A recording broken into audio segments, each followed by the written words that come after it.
Well, good morning. Yeah, I'm going to be talking about the ref. Anybody here sort of at the sharp end of dealing with the ref? Put your hand up. One, two, three, not very many. Never mind.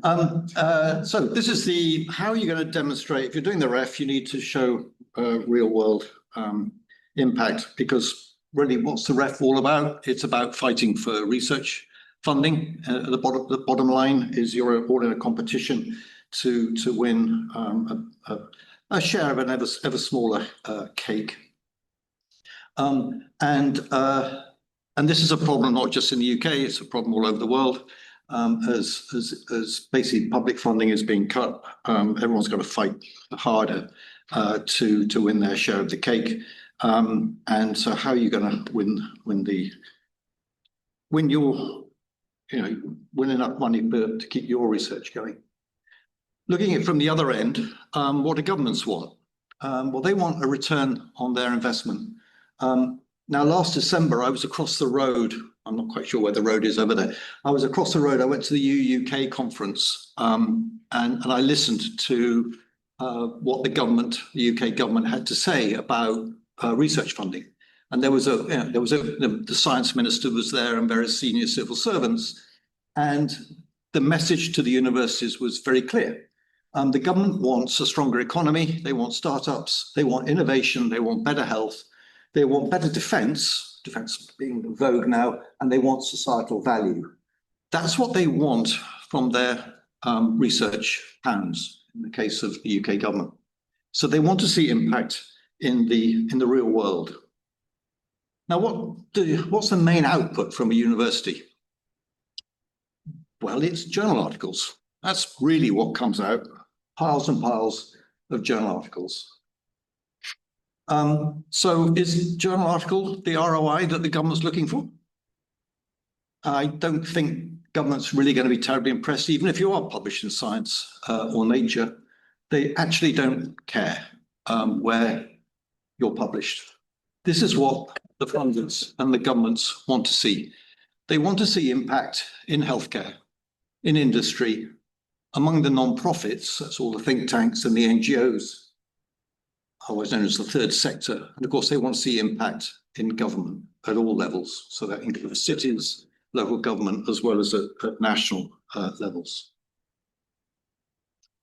So how are you, as a university, or indeed as a publisher, going to get the evidence? How are you going to know whether or not the journal articles are being used in healthcare, in industry, in non-profits, in government? Well, you're going to have to start looking at the literature that these groups produce. And shock, no news, they do not publish in journals, guys. They publish in grey literature. So you'll find that in healthcare, in industry, in non-profits, in governments. You'll see them publishing reports, you'll see them publishing white papers, you'll see them publishing case studies, anything other than a journal article or a book. So what have I been doing for the last 6 years? Well, I've been collecting real world knowledge from all these groups. So basically, if you know my background, I used to work at the OECD. I learned there that there is an awful lot of knowledge that is published outside of books and journals.